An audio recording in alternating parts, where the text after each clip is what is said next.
Hello सभी को, मैं प्रीति सिंह विजुअल आर्ट क्लास की तरफ से। हम निर्गुण धारा के अंतर्गत प्रेमाश्री शाखा के बारे में पढ़ रहे थे। प्रेमाश्री शाखा को ही हमने क्या बताया था, सूफी काव्य भी कहते हैं या फिर उसे क्या कहते हैं, सूफी साहित्य भी कहते हैं। ठीक है, सूफी साहित्य की शुरुआत हमने आपको पिछली क्लास में बताया था, उसके सामान्य परिचय में। सूफी साहित्य की शुरुआत कब हुई थी? 12वीं शताब्दी से हुई थी और इसके आदि प्रवर्तक जो हैं, सूफी साहित्य जो है वो आपका बाहर इसका जन्म माना जाता है और इसके आदि प्रवर्तक जो हैं वो आबू अब्दुल्लाह चिश्ती को माना जाता है।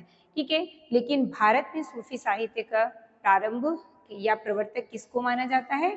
ख्वाजा मोइनुद्दीन चिश्ती को माना जाता है, जिन्होंने चिश्ती संप्रदाय की स्थापना की थी। ठीक है, इसकी पिछली क्लास में हमने सामान्य परिचय देखा है। अब हम देखते हैं सूफी कवि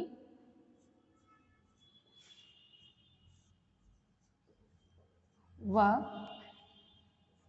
उनकी रचनाएं।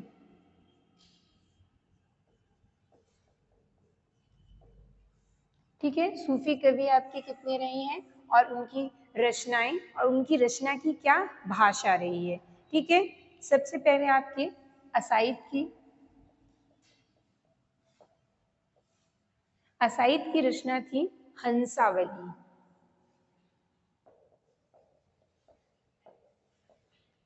हंसावली की भाषा आपसे सूफी साहित्य की जो रचनाएं हैं उसकी भाषा पूछी जाती है, तो हंसावली जो है वो आपकी किस भाषा में लिखी गई थी? अवधी भाषा में। हंसावली आपकी अवधी भाषा में मिलती है। फिर उसके बाद आपके दामोदर कवि,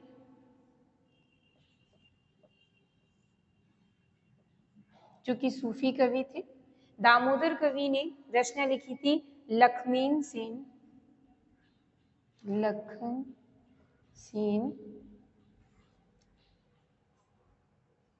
पद्मावती कथा।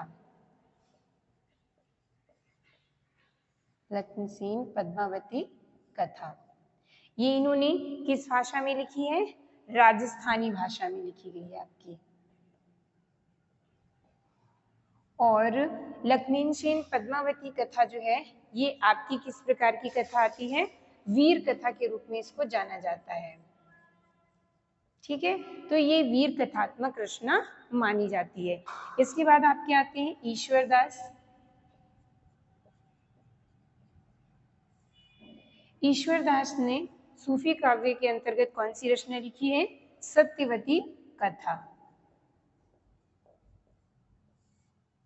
सत्यवती कथा जो कि इन्होंने किस भाषा में है? अवधी भाषा में मिलती है। ईश्वरदास ने और भी रचनाएं लिखी हैं, जैसे हमने देखा सूफी साहित्य। सूफी साहित्य के बाद आपका राम भक्ति शाखा और कृष्ण भक्ति शाखा आती है। ठीक है, तो राम भक्ति शाखा जब आती है तो ईश्वरदास की जो और रचनाएं हैं, अंगद पैज हो गया, भरत मिलाप हो गया, तो ये रचनाएं आपकी किस में आ जाती हैं? राम भक्ति शाखा के अंतर्गत आती है। ठीक है, तो ईश्वरदास की जो सत्यवती कथा है ये आपकी अवधी भाषा में लिखी गई थी और किस में लिखी गई है? सूफी साहित्य के अंतर्गत ये आती है। इसके अलावा आपके नेक्स्ट है कुतुबन। कुतुबन ने मृगावती लिखी है। कुतुबन की मृगावती किस भाषा में मिलती है आपको? अवधी भाषा में। ठीक है, कुतुबन की मृगावती आपकी अवधी भाषा में मिलती है। इसके बाद अगली है आपकी जयसी। जयसी कवि जो कि आपके सूफी काव्य परंपरा के प्रमुख कवि माने जाते हैं। सूफी साहित्य के जो सबसे प्रमुख कवि हैं वो कौन है आपके? जायसी। और जायसी ने कौन सी रचना लिखी थी जो सबसे ज्यादा फेमस है आपकी? पद्मावत। पद्मावत इन्होंने किस भाषा में लिखी है? अवधी भाषा में। पद्मावत के अलावा भी जायसी ने जितनी भी रचनाएं लिखी हैं वो विशेष रूप से किस भाषा में लिखी हैं? विशेष रूप से आपकी अवधी भाषा में लिखी है। या आप ये कह लीजिए कि जायसी ऐसे कवि थे सूफी साहित्य में जिन्होंने केवल अवधी भाषा का प्रयोग किया है। केवल किसका? अवधी भाषा का प्रयोग किया है, केवल अवधी भाषा का प्रयोग किया है। ठीक है, तो जायसी सूफी साहित्य के ऐसे कवि रहे हैं जिन्होंने सूफी साहित्य के अंतर्गत केवल अवधी भाषा का प्रयोग किया है। इसके अलावा आपके और भी जितने कवि मिलते हैं तो किसी ने ब्रज भाषा, राजस्थानी, अवधी, खड़ी बोली, कई भाषाओं का भी प्रयोग उनके मिलता है, लेकिन जायसी ऐसे कवि हैं जिन्होंने केवल अवधी भाषा का ही प्रयोग अपनी रचना में किया है। इसके बाद आपके अगले आते हैं मंजन। कवि मंजन ने कौन सी रचना की है? मधुमालती। कवि मंजन की रचना है मधुमालती। मधुमालती भी जो है वो आपकी किस भाषा में मिलती है? अवधी भाषा में मिलती है। मधुमालती की भाषा अवधी भाषा में है। इसके बाद आपके नेक्स्ट आते हैं जटमल। जटमल ने सूफी साहित्य के अंतर्गत लिखा है प्रेम विलास,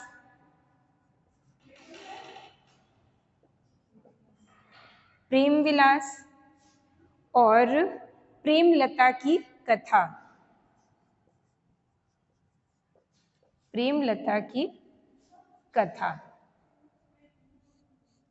ठीक है, जटमल ने क्या लिखा है?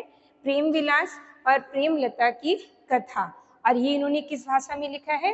राजस्थानी भाषा में लिखा है।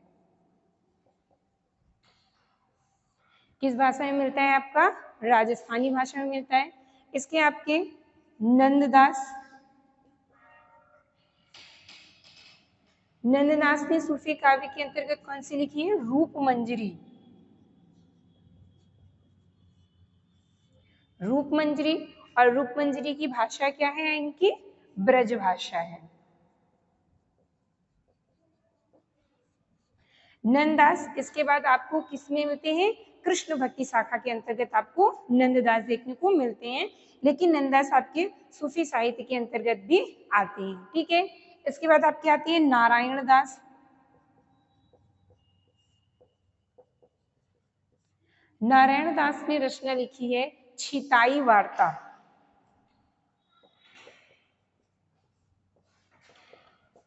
छिताई वार्ता।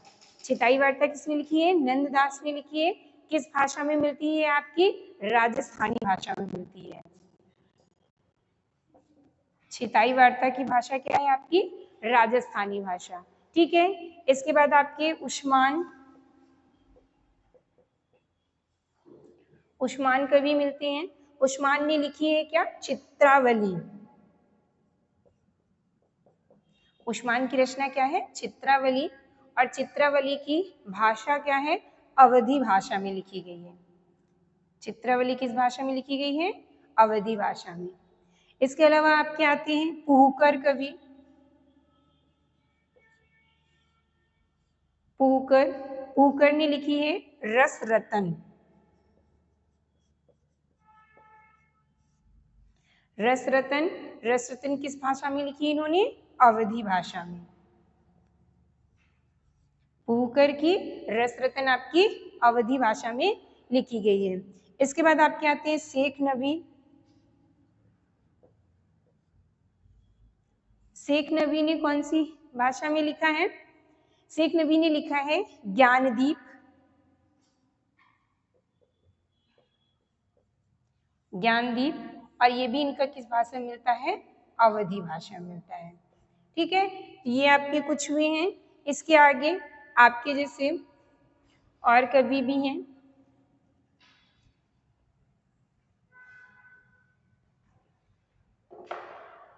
नरपति व्यास। नरपति व्यास। नरपति व्यास ने कौन सी रचना लिखी है? नल दमयंती। नल दमयंती। नल दमयंती जो है ये आपकी संस्कृत भाषा की रचना थी। इसको इन्होंने हिंदी भाषा में लिखी थी, और हिंदी भाषा में इन्होंने लिखा था तो इसके इन्होंने अवधी भाषा का प्रयोग किया था। ठीक है, अवधी भाषा का प्रयोग किया था, और इन्होंने ये किसके अंतर्गत? सूफी साहित्य के अंतर्गत इसकी रचना की थी। इसके अलावा आपके आते हैं कासिम शाह। कासिम शाह। कासिम शाह ने सूफी साहित्य के अंतर्गत कौन सी रचना की थी? हंस जवाहिर। हंस जवाहिर। हंस जवाहिर की रचना कासिम शाह ने की थी और ये किस भाषा में मिलती है? आपकी अवधी भाषा में ही मिलती है। हंस जवाहिर की रचना जो थी ये, इसमें आपको जगह जगह पर जायसी की पदावली देखने को मिलती है। ठीक है,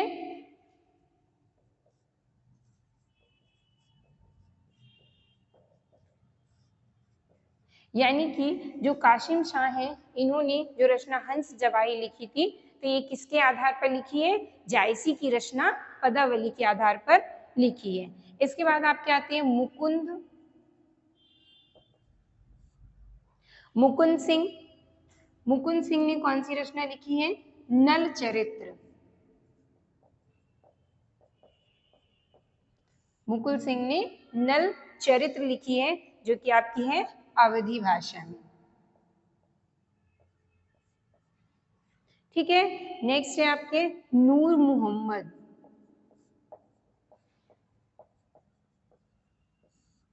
नूर मोहम्मद की रचना कौन सी है? इंद्रावती। इंद्रावती, अनुराग बांसुरी।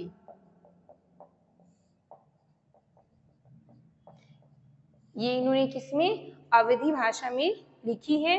और आचार्य रामचंद्र शुक्ल मानते हैं कि नूर मोहम्मद ही सूफी साहित्य के अंतिम कवि के रूप में इनको माना गया है। ठीक है, नूर मोहम्मद की रचना कौन सी है? इंद्रावती है। अनुराग बांसुरी, जो कि किस भाषा में थी? अवधी भाषा में लिखी गई है। ठीक है, तो हमने देखा सूफी साहित्य के अंतर्गत जितनी भी रचनाएं हैं और जितने भी कवि के बारे में बताया है, ये आपके एग्जाम में बार बार कई 3 से 4 बार क्वेश्चन हर रचना के बारे में पूछा जा चुका है। ठीक है, तो इन रचनाओं को आप विशेष रूप से याद रखिएगा कि सूफी साहित्य के अंतर्गत कितनी रचनाएं आती हैं और किस भाषा में आती हैं। हमने देखा कि मोस्टली जो है सूफी साहित्य के अंतर्गत आपकी अवधी भाषा का प्रयोग किया गया है, और अवधी भाषा के जो चरमोत्कर्ष पर लाने वाले कवि हैं वो आपके जायसी हैं। जायसी ने ही विशेष रूप से अवधी भाषा का प्रयोग करके हिंदी साहित्य में अवधी भाषा को चरमोत्कर्ष में पहुंचाया था। अब इसकी अगली की क्लास में हम एक एक कवि के बारे में पढ़ेंगे।